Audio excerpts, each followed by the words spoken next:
Match में 40 run बनाकर खेल रहे खिलाड़ी को जब पता लगा कि उसके पिता का देहांत हो गया है, तो उस साधारण से खिलाड़ी के विराट खिलाड़ी बनने का सफर वहां से शुरू हो गया था, जब वो अगले दिन अपनी टीम के लिए मैदान पर उतरा और जरूरी रन बनाकर उसके बाद वो अपने पिता के फ्यूनरल पे गया। गाइस, परीक्षा सबकी होती है, लेकिन महान वही बनता है जो अपने पैशन के लिए कुछ भी कर गुजरने को तैयार है। उसी का नाम है विराट कोहली।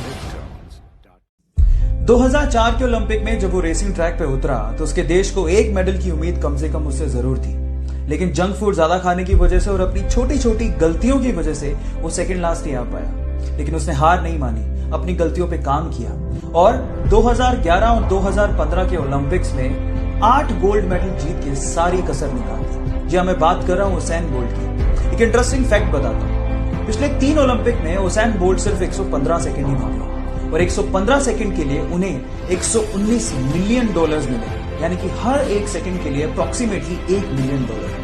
वो कहते हैं ना गाइस, डू वर्क हार्ड, क्योंकि एक ना एक दिन ये हार्ड वर्क आपको जरूर पे करेगा। अपने स्ट्रगल के दिनों में वो पेन से अपने ही जूतों पर एडिडास लिखा करती थी। 2018 में उसी लड़की को एडिडास ने अपना ब्रांड एम्बेसडर बना लिया और आज एडिडास के शूज पर उसी लड़की के नाम के टैग लगे हुए हैं। जी हाँ, मैं बात कर रहा हूं वंडर गर्ल हिमा दास की, जो जुलाई 2019 में अलग अलग यूरोपियन चैंपियनशिप में एक ही महीने में 5 गोल्ड मेडल जीतकर सुर्खियों में बनी हुई है। उसकी कामयाबी को देखकर मुझे कुछ लाइनें याद आ रही हैं। खोल दे पंख मेरे, अभी उड़ान बाकी, अभी पूरा आसमान बाकी। डॉक्टर्स ने उसे 15 साल की उम्र में उसकी हार्ट प्रॉब्लम्स को देखते हुए कहा कि या तो वो फुटबॉल खेलना छोड़ दे या फिर वो डिफिकल्ट हार्ट सर्जरी करवाए जिसमें उसकी जान जाने का खतरा हो सकता है। फुटबॉल खेलने का जुनून इतना सवार था कि उसने वो हार्ट सर्जरी करवाई। अपने इसी फुटबॉल के जुनून के चलते ये माली का बेटा आज विश्व का सबसे महंगा फुटबॉल खिलाड़ी बना। Yes, I am talking about Cristiano Ronaldo, जो सिर्फ फुटबॉल खेलकर 700 करोड़ रुपया सालाना कमाता है। क्या आप में है ऐसा जुनून? और अगर है तो जीत आपकी पक्की है।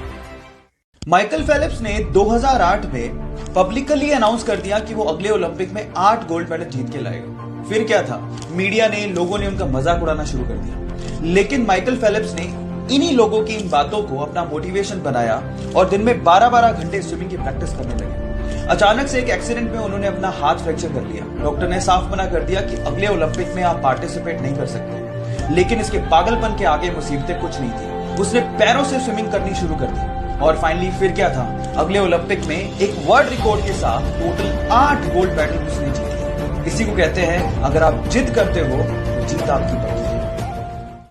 सपने तो शायद हम भी बहुत बड़े देखते हैं, लेकिन मुसीबतों और बहानों के आगे हमारे सपने घुटने टेक देते हैं। लेकिन एक वो लड़की थी जिसके सपनों के आगे मुसीबतों और बहानों ने घुटने टेक दिए। एक गरीब परिवार में पैदा हुई, बचपन उसका खेतों में काम करके निकला।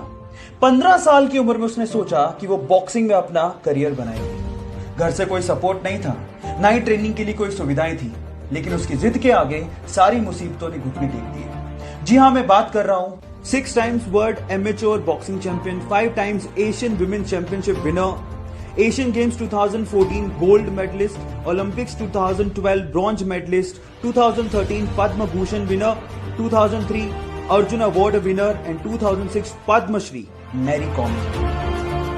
सो गाइज, बिलीव इन यू, क्योंकि जिद है तो जीत पक्की।